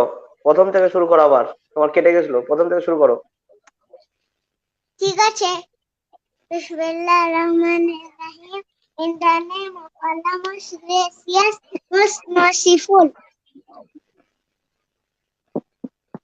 ওকে,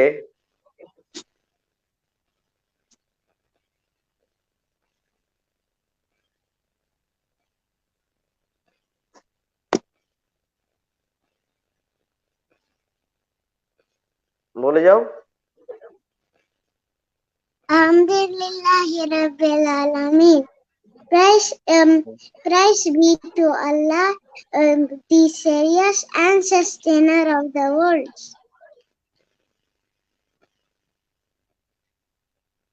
ওকে, বলে যাও, continue. Malik Yawmiddin, most gracious, most merciful.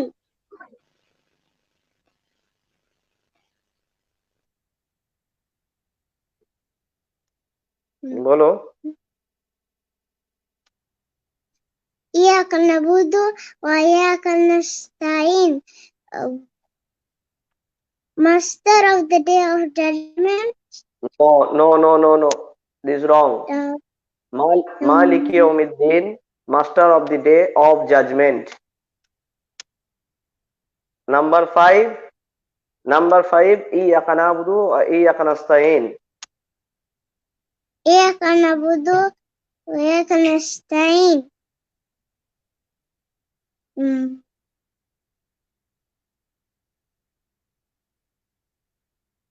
বলো।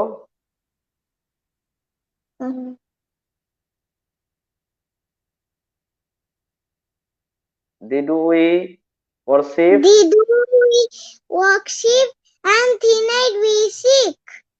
MashaAllah. Ihdina as-siratal mustaqim.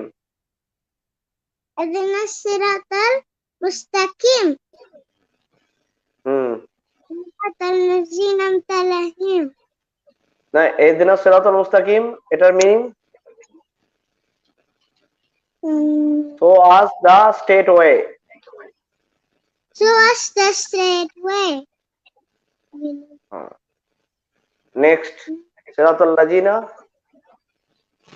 أنعمت عليهم غير المغضوب عليهم ولا الضالين آمين. Meaning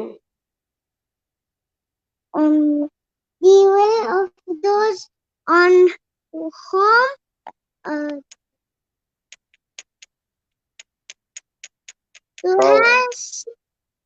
to has best word the grace the grace who is not worth and who not and who go not astray। astray means extra পথভ্রষ্ট। পরবর্তী কি পথভ্রষ্ট মানে যারা ক্ষতিগ্রস্ত হয়েছে, destroy অ্যাস্ট্রয় বলা হয় না, যারা ক্ষতিগ্রস্ত। তো তোমাকে আরো পড়াশোনা করতে হবে। মাশাআল্লাহ, জাযাকাল্লাহ খায়ের নাইফা, হয়েছে সুন্দর, কিন্তু সুন্দরভাবে হলো না, আরো সুন্দর করে বলতে হবে। হ্যাঁ, একবার আচ্ছা, আরেকবার আরবিটা বলো, আরবিটা বলো প্রথম থেকে। আমাদের শাইখ আছেন, বলো প্রথম থেকে, খালি আরবিটা, অনলি আরবি।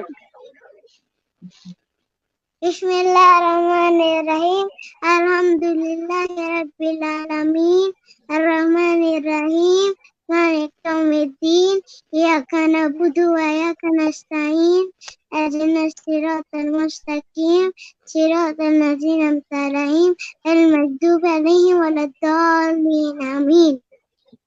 মাশাআল্লাহ। জি শাইখ, কিছু বলবেন আমাদের নাইফা নাসরিনকে? মাশাআল্লাহ, অনেক সুন্দর হয়েছে। নাইফা, মাশাআল্লাহ, নাইফা নাসরিন, রব্বুল আলামিন তাকে ইসলামের জন্য খাদেম হিসেবে কবুল করুন, আল্লাহুম্মা আমিন, এবং তার আমিন, জ্ঞানকে আরো আমিন। বাড়িয়ে দেখ। আলহামদুলিল্লাহ, আমিন। সুন্দর করে ইংলিশ মিনিং করলো। আলহামদুলিল্লাহ, সেটা যারা ইংলিশ শিখতে চায় মনে করি একটি উৎসাহ তাদের জন্য, কোরআনের অর্থ শেখার জন্য ইংলিশ সম্বন্ধে জানা জি, দরকার। মাশাআল্লাহ, আমরা এর জন্য দোয়া করি, মহান রব্বুল আলামিন কবুল করুন, আল্লাহুম্মা আমিন। জি, জাযাকাল্লাহ খায়ের, বারাকাল্লাহ ফিকুম। আচ্ছা, আমরা এবার প্রশ্ন পর্বে চলে যাব। নাইফা, আবার তোমাকে পরে নেবো, আমরা প্রশ্ন উত্তর করবো। হ্যাঁ, ঠিক আছে। Anybody here? What?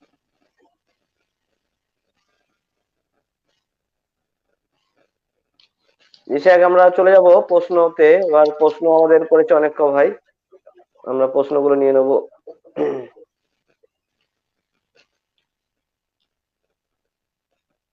আমাদের প্রথম প্রশ্ন করেছে আমাদের আহলে সুন্নাহ দাওয়া টিমের প্রধান পরিচালক, এবং যেনার প্রচেষ্টায় আল্লাহ সুবহানাহু ওয়া তাআলা এই আহলে সুন্নাহ দাওয়া টিমকে এত দূরে গিয়েছেন, সেই সম্মানিত আমাদের এনামুল হক ভাই, যিনি মালয়েশিয়া প্রবাসী, তিনি একটি প্রশ্ন করেছেন যে আল্লাহ পাক কেমন কেমন আরশে আছেন, অর্থাৎ আল্লাহ সুবহানাহু ওয়া তাআলার চেহারা আছে, হাত আছে, বিবরণ, আর তাহুদ আসমাউল হুসনা, আসমাউল সিফাত সম্পর্কে, যে এই সম্পর্কে বিবরণ জানতে চাওয়া, এটা কি বিদআত হবে? যেহেতু একটা, জি, এটা ধন্যবাদ এনামুল ভাইকে। এ বিষয়ে যে উক্তি রয়েছে ইমাম মালিক রাহমাতুল্লাহ, তিনি বলছেন যে মহান রব্বুল আলামিনের আরশ সে সাব্যস্ত রয়েছে, ওয়া কাইফিয়াতু, তার কাইফিয়ত জানা সেটি হচ্ছে বিদআহ। অর্থাৎ মহান রব্বুল আলামিনের যে কোনো সিফাত, যে কোনো তার হাত হোক, পা হোক, ওয়াসসুআলু আনহা বিদআতুন, ওই যে কোনো মহান রব্বুল আলামিনের কাইফিয়তকে যদি জানতে চাই, সে প্রশ্নটা হবে অগ্রহণযোগ্য বিদআত, এটি অবশ্যই বিদআত বলে পরিগণিত হবে। অর্থাৎ মহান রব্বুল আলামিনের কোন সিফাত সম্পর্কে, তার ধরন সম্পর্কে যদি জানতে চাই, এই ধরনের সওয়াল অবশ্যই বিদআত বলে গণ্য হবে, সেটি কোনো সন্দেহ নেই। বরঞ্চ এটা তাওহীদের বিপরীত হয়ে যাবে, যেহেতু যেভাবে এসেছে এভাবে মানতে হবে, আমরা খালি মানবো, কিন্তু কেমন আছে এই বিষয়ে আমরা কোনো ব্যাখ্যা আমরা নেব না। জি জি জি, করবো না জাযাকাল্লাহ খায়ের। ইনশাআল্লাহ। জি, আমরা চলে যাচ্ছি আমাদের, আসসালামু আলাইকুম, সমাজ সে কেমন আছেন? ওদের রেজাউল ভাই প্রশ্ন করেছেন, উনি সালাম দিয়েছেন। আরো প্রশ্ন আছে, আমাদের মিজানুর রহমান ভাই প্রশ্ন করেছেন যে সমাজে বিদআত থেকে বেঁচে থাকার জন্য একজন মুমিনের করণীয় কি? এ বিষয়ে তো আমাদের শাহেখ বলেছেন, তারপর সংক্ষেপে একটা দুটো পয়েন্ট উল্লেখ করেন। জি ধন্যবাদ ভাই। বিদআত থেকে বাঁচার মূল উপায় হচ্ছে আপনাকে সুন্নত জানতে হবে। এটি সবচেয়ে বড় পয়েন্ট মনে করি। যখন আপনি সুন্নত জানবেন যে আমলটি সুন্নত, তখন আপনি আর বিদআত করবেন না। যখন আপনি সুন্নত জানবেন না, তখন আপনি বিদআতে পড়ে যাবেন। এবং যে কোনো বিষয়ে, যে কোনো আলেমের কথাকে অন্ধভাবে কোনো আমল যদি গ্রহণ করেন, সেটি হবে, বর্তমান যুগে আমরা অনেকে অন্ধভাবে কোনো আমল করি, যে আমি যে শায়েখকে ভালোবাসি, কোনো আলেমকে ভালোবাসি, ওর কথাকে আমরা অন্ধভাবে গ্রহণ করি। এটিও কিন্তু আমি মনে করি বর্তমান যুগে একটি জি বড় কারণ বিদআতের। এজন্য আমাদের সুন্নাত যেমন জানতে হবে, কোন শায়েখের কথা গ্রহণ করার পূর্বে খেয়াল করতে হবে তার দলিল প্রমাণ আছে কিনা। শায়েখ মুখস্থ বলি দিল, তারপর ডিপেন্ড করে আমি জি আমল করলাম, সেটি ঠিক হবে জি না। জি জি জি, জাযাকাল্লাহ খায়ের, অর্থাৎ অন্ধ তাকলিদ করা যাবে না। জি জি জি, জাযাকাল্লাহ খায়ের। যে আমাদের রেজাউল ভাই প্রশ্ন করেছেন সৌদি আরব রিয়াদ থেকে, যে যে কোনো ইবাদত করার সময় ইচ্ছা অনিচ্ছায় মনের মধ্যে রিয়া অথবা লোক দেখানো মনে হয়ে যায়, তাহলে কি ইবাদত কবুল হবে না? এ বিষয়ে বিস্তারিত জানতে চেয়েছেন। অর্থাৎ কেউ একটা ইবাদত করছে, তার মনের মধ্যে একটা এসে গেল, তো এখন এই অবস্থায় সে কি করবে? আর এটা কি ইবাদতটা আল্লাহর কাছে গ্রহণযোগ্য হবে? জি হ্যাঁ, এক্ষেত্রে যে জবাব সেটি হচ্ছে যে অনিচ্ছায় হলে মহান আল্লাহ ক্ষমা করবেন। এবাদত করতে গিয়ে যদি রিয়া চলে আসে, লোক দেখানো চলে আসে, অনিচ্ছায় হলে আল্লাহ কবুল করবেন, আল্লাহ ক্ষমা করবেন। সঙ্গে সঙ্গে ফিরে আসতে হবে, না আমি তো ইবাদত করতে আল্লাহর জন্য, আমার ইবাদতটি মানুষের জন্য করা যাবে না। আর যদি আপনার রিয়াটি স্বেচ্ছায় হয়, তাহলে আপনার ইবাদত গ্রহণ হবে না। আপনি হজ করেছেন 3 বছর আগে, মনে করেন আপনি ওই হজ করেছেন 3 বছর আগে, যখনই আপনার অন্তরে প্রকাশ করবেন মানুষের করে স্বেচ্ছায় আমি হজ করেছি, মানুষ শুনুক, সঙ্গে সঙ্গে আপনার হজের সওয়াব বাতিল হয়ে যাবে। এজন্য জি স্বেচ্ছায় কোনো রিয়া করা যাবে না। যদি অনিচ্ছায় চলে আসে, অবশ্যই মহান আল্লাহ সেটি কবুল করবেন এবং মাফ করবেন ইনশাআল্লাহ। কিন্তু স্বেচ্ছায় করলে এটা কোনো মাফ হবে না, সে রিয়া বলে গণ্য হবে, আর ওই আমলটি বাতিল বলে গণ্য হয়ে যাবে। জি, জাযাকাল্লাহ খায়ের। আমাদের একটি প্রশ্ন করেছেন আহ মাহবুব বিন আব্দুল শিকদার ভাই, সৌদি আরব জেদ্দা থেকে আছেন উনি, আমাদের একজন গুরুত্বপূর্ণ দায়িত্বশীল অ্যাডমিন। যে তিনি প্রশ্ন করেছেন, শাহেখ সালাতের শেষে সম্মানিত মোনাজাত করা কি? অনেকে বলেন মোনাজাত করলে সমস্যা কি? জি, এ বিষয়ে যদিও আলোচনা হয়েছে, তারপরেও আহ আমরা জানবো। জি মুনাজাত আসলে সেটি হবে, এই পরিভাষাটি আমাদের সংক্ষেপে বুঝতে হবে। মুনাজাত হচ্ছে চুপি চুপি কথা বলা। আসলে রাসূল বলছেন, যখন কোনো বান্দা নামাজে দাঁড়ায় ইউনাজি রব্বাহু, তখন ব্যক্তি আল্লাহর সঙ্গে মানে আস্তে আস্তে কথা বলে। নামাজটা হচ্ছে মুনাজাত, এটি হবে দোয়া। নামাজের শেষে হবে আজকার, তারপর হবে দোয়া। এককভাবে দোয়া করতে কোনো বাধা নেই, কোনো আলেম মতনৈক্য করেনি।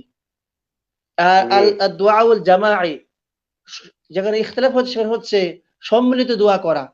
সম্মিলিত দোয়া আসল তিনি করেননি, সাহাবা কেরাম করেননি। 3টা স্থান মনে রাখতে হবে, 3টা স্থানে সম্মিলিত দোয়া করা যায়। এই 3টা স্থান ব্যতীত অন্য কোথাও রাসূল তিনি কোন সাহাবা কোন আইম্মা কেরাম তারা একত্রে দোয়া করেননি। এক নম্বর স্থান হচ্ছে দোয়া কুনুত, বেতরে নামাজের মধ্যে, যখন আমরা সবাই সিয়াম পালন করে, যখন আমরা তারাবি পড়ে বেতর পরে সবাই মিলে, তখন আমরা সবাই হাত তুলে দোয়া করি আল্লাহ তাআলার কাছে। একটি পয়েন্ট। দ্বিতীয় পয়েন্ট হচ্ছে বৃষ্টির জন্য 2 স্থানে, এক খুতবায়, সানি খুতবায় ইমাম বুখারী একটা অধ্যায় রচনা করেছেন যে ইমাম এবং মুক্তাদি সবাই মিলে খুতবার মধ্যে বৃষ্টির জন্য দোয়া করা। সবাই বৃষ্টির জন্য দোয়া আপনারা সবাই করতে পারবেন খুতবার মধ্যে। আরেকটা হচ্ছে মাঠে নামাজের মধ্যে। এই 3টে স্থান জি ছাড়া তিনটা কারণে আপনি সম্মিলিত দোয়া করতে পারবেন। আর অন্য কোনো কারণে ফরজ নামাজের পরে হোক, কোরআন খতমের পরে হোক, কোনো অনুষ্ঠানের পরে হোক, সম্মিলিত দোয়া করা বিদআত, সেটার অস্তিত্ব কোরআন সুন্নাহয় নেই। জি, জাযাকাল্লাহ খায়ের। আমরা চলে যাচ্ছি, আমাদের তাজউদ্দিন ভাই প্রশ্ন করেছেন সৌদি আরব থেকে, যে কোন কোন কাজের কারণে মানুষের আমল সম্পূর্ণরূপে বরবাদ হয়ে যায়। জি। হ্যাঁ, ধন্যবাদ ভাই। মানুষের আমল ধ্বংস হয় দুই কারণে। এক হচ্ছে শিরকের মাধ্যমে তার আমল সম্পূর্ণ ধ্বংস হয়ে যাবে। দ্বিতীয় হচ্ছে বেদাতের কারণে। আপনি শিরিক করলে, আমরা শুনেছিলাম আগের আলোচনায়, শিরিক করলে জি। আপনার আমল বরবাদ হয়ে যাবে, সম্পূর্ণরূপে বরবাদ হয়ে যাবে। আর বেদাত করলে আপনি যে আমলটি করছেন শুধু এটি মাত্র বরবাদ হবে, বাকিগুলা যা আগে করেছেন গ্রহণযোগ্য হয়তো সেগুলো বরবাদ হবে না। এজন্য বেদাতের ক্ষেত্রে যে বিষয় সেটি হচ্ছে, আমি যে আমলটি করছি শুধুমাত্র ওই ওইটা আমল আমলটির হবে, সওয়াব বরবাদ হয়ে যাবে। হয়ে যাবে। জি কিন্তু শিরিক করলে সব, ওই ওয়ালা ওয়াসরাকু লাহাবিতা আনহুম মা কানু ইয়ালামুন, এটা আয়াত আছে না সূরা নামল 88 নম্বর আয়াতে। জি জি জি।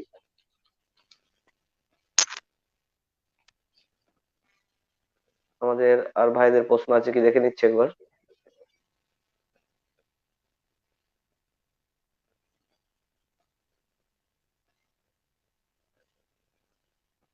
জি শেখ, আর প্রশ্ন নেই। তাহলে আলহামদুলিল্লাহ, আল্লাহ সুবহানাহু ওয়া তাআলা আমাদের খুব সুন্দরভাবেই মোটামুটি আমরা প্রোগ্রামটা করলাম। তো যাক, আরেকটি প্রশ্ন চলে এসেছে আমাদের সম্মানিত নাইম ভাইয়ের, প্রশ্নটা নিয়ে নেবো আমরা।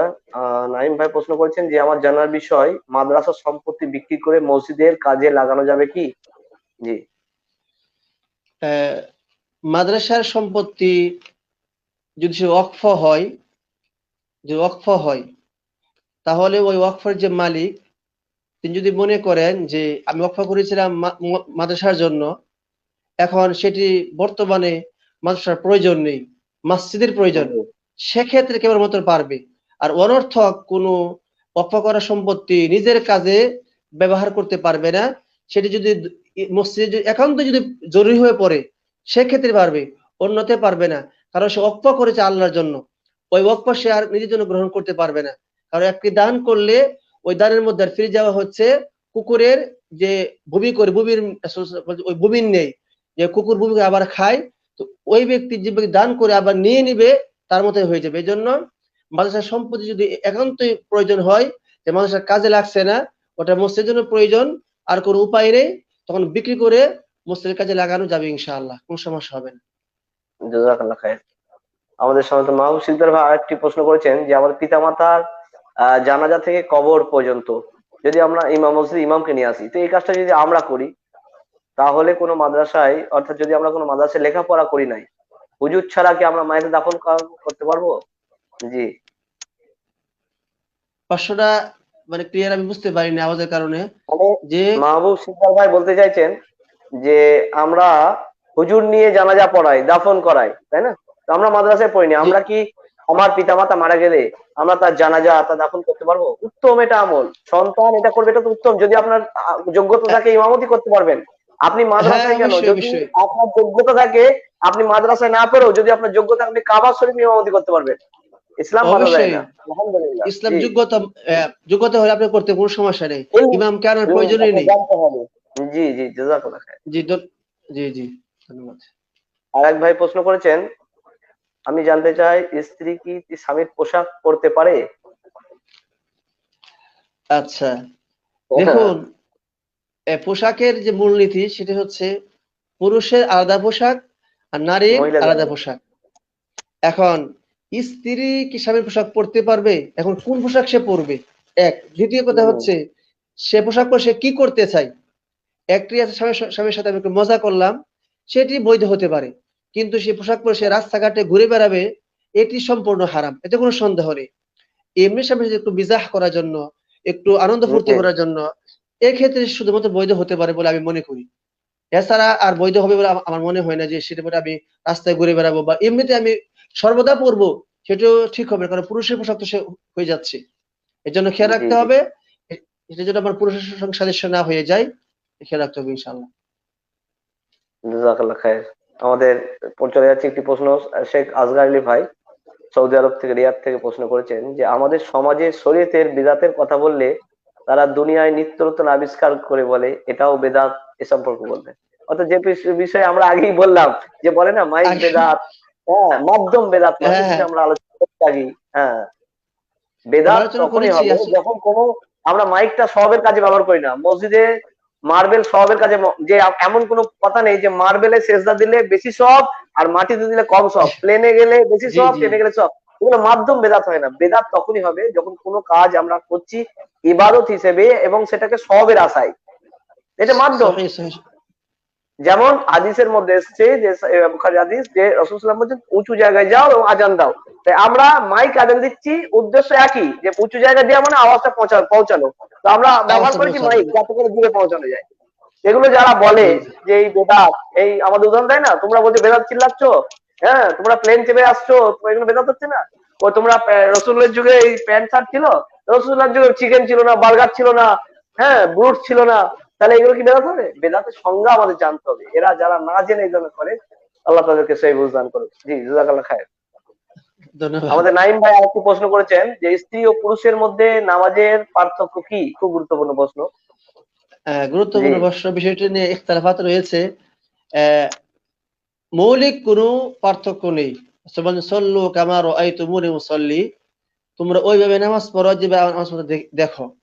এই বিধানটি হুম, সবার জন্য প্রযোজ্য। তবে কিছু ফুরুআত, কিছু পার্থক্য রয়েছে, মানে মূল কাজে কোনো পার্থক্য নেই। জি রুকু, সেজদা, দাঁড়ানো, তাশাহুদ, পার্থক্য হচ্ছে কিছু ফুরুআত সামান্য। একটি হচ্ছে নারীদের ইমাম দাঁড়াবে মাঝখানে, পুরুষ হুম ইমাম দাঁড়াবে সামনে। জি তারপরে নারী যদি নামাজে ভুল করে তালি দেবে, আত-তাসবিহু লিরিজাল আত-তাসফিকু লিন-নিসা। নারী নামাজে ভুল করলে হাত তালি দেবে বা পা জোরে মারবে, আওয়াজ করবে। তারপরে নারীদের যেমন আহ, পোশাকের ক্ষেত্রে কিছু পার্থক্য রয়েছে। নারীরা সব ঢেকে নামাজ পড়বে, শুধু কুফা জাইন, দুই কুফা এবং চেহারা ডাকবে না। এগুলো সব পার্থক্য আছে। নামাজের মৌলিক কোনো কাজে, সেজদায়, দাঁড়ানো, কেরাতে পার্থক্য নেই। এজন্য আমাদের সময় যারা আজকে পার্থক্য করছে, সব মাযহাবের দোহাই দিয়ে, অমুক আলিমের দোহাই দিয়ে, দেখবেন জি সত্যিকার অথেন্টিক হাদিস দিয়ে কেউ পার্থক্য করতে পারে না। দেখবেন ওটা আমাদের মাযহাবে আছে, আমাদের ইমাম বলেছে, আমাকে হুজুরে বলেছে, এই জন্য পার্থক্য করে।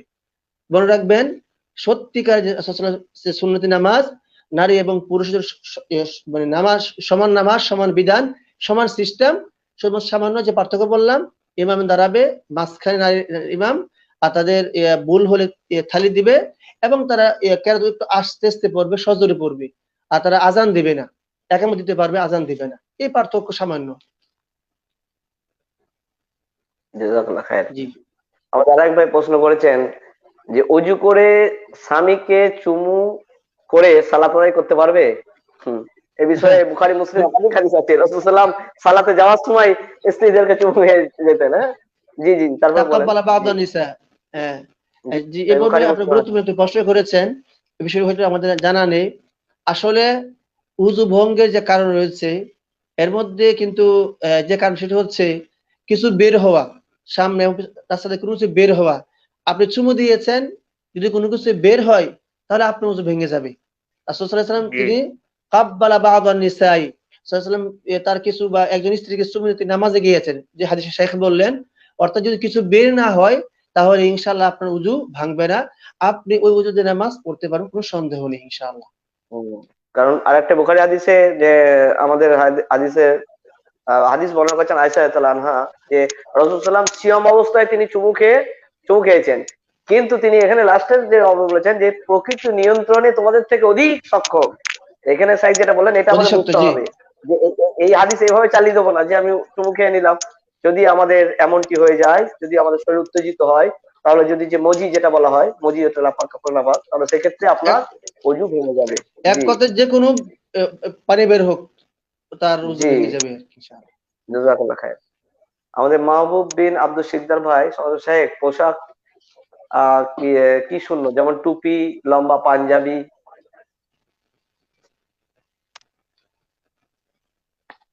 জি শাইখ, আমাদের পোশাক কি মাহবুব সুন্নত? সিকদার ভাই বলেছেন যে টুপি, লম্বা পাঞ্জাবি। আচ্ছা, আসলে পোশাকের ক্ষেত্রে কোনটা সুন্নতি পোশাক, কোনটা মানে বলে দেননি। তিনি মূলনীতি জি, দিয়েছেন।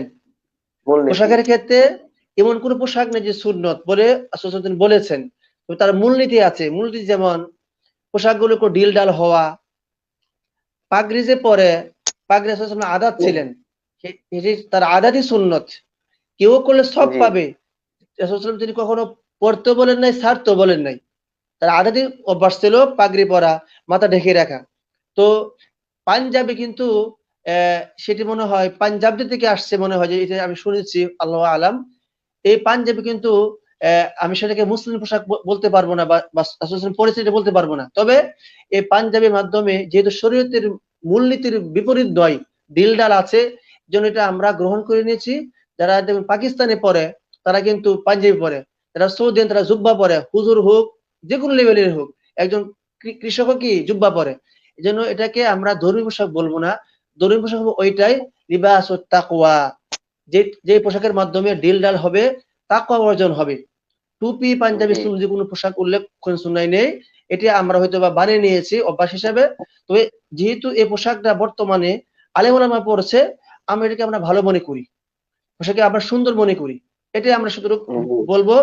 এবং পোশাক যেন আমার আটসাটে না হয়, কাফের বিদ্দিনদের যে মূল পোশাক সেগুলো যেন না হয়, সেগুলো খেয়াল রাখতে হবে ইনশাআল্লাহ। জাযাকাল্লাহ খায়ের। আমাদের আরেক ভাই প্রশ্ন করেছেন যে সাদকা এবং দানের মধ্যে পার্থক্য কি এবং সাদকা কাকে বলে?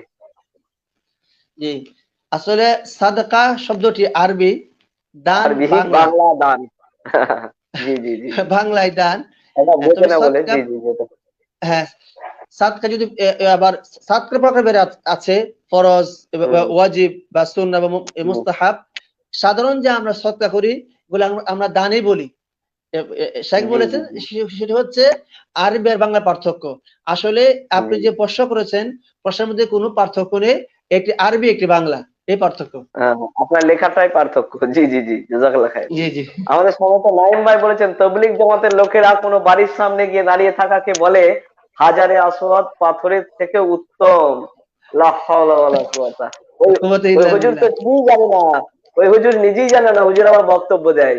হ্যাঁ, হুজুর ওই একটু আগেই আমরা আলোচনা করছি যে এই সমস্ত মানুষের জন্যই তো সমাজে বেদাত ঘটে। এই যে একটা কার সাথে কার তুলনা করলো, হুজুর নিজেই বোঝে না কি বলবো। হ্যাঁ, এই সমস্ত হুজুরদের জন্য তো একটা সমাজে বেদাত। এই সমস্ত হুজুরদের কারণে বিদআতের প্রচলন হয়েছে, যেটা আমরা আলোচনা জি, করেছি। জি, জি, জি, হ্যাঁ, জি, জি। এই কথা একেবারে জাযাকাল্লাহ খায়ের। ভ্রান্ত, আসলের উপর সেটা মিথ্যা তুহমত, যদি কেউ নগদ সত্য মিথ্যে বলে। কথা, একদম নগদ মিথ্যে নাউযুবিল্লাহ। কথা। জি, আল্লাহ জি, জি, সবাইকে আল্লাহ হেফাজত করুন। আকবার। আমিন, আমিন। জি শেখ, জাযাকাল্লাহ খায়ের। অসংখ্য আপনার ধন্যবাদ। তো ইনশাআল্লাহ আবার আমরা আগামী বৃহস্পতিবার আমাদের সালাম মিডিয়ার পক্ষ থেকে আপনার প্রোগ্রাম আছে, আমরা আশাবাদী ইনশাআল্লাহ আপনাকে ইনশাআল্লাহ, সঠিক সময় মতো পাবো। এবং আমরা ইনশাআল্লাহ। দোয়া করি আল্লাহ রাব্বুল আলামিন কাছে, আল্লাহ রাব্বুল আলামিন যেন আমাদের একনিষ্ঠ ভাবে ইখলাসের সাথে মুখলেস নিয়তে যেন এই দিনের কাজকে মানুষের কাছে প্রচার প্রসারের মাধ্যমে একমাত্র যেন আল্লাহ সন্তুষ্টি যেন করতে পারি, আল্লাহ যেন সেই তৌফিক দান করে। এবং আমরা যারা শুনছি, আমিন আমিন। যারা বাড়িতে কাজে আছি, আমরা যেন বাস্তবে নিজেদের মধ্যে, পরিবারের মধ্যে যেন এটাকে সঠিকভাবে আমরা পালন করতে পারি এবং তাওহীদবাদী ঈমান নিয়ে যেন দুনিয়াতে দিতে পারি, সেই তৌফিক আল্লাহ দান করুক। আমিন। আসসালামু আলাইকুম আমিন। ওয়া রাহমাতুল্লাহি ওয়া বারাকাতুহু। রাহমাতুল্লাহ। জি স্যার, জাযাকাল্লাহ খায়ের। বারাকাল্লাহু ফীকুম।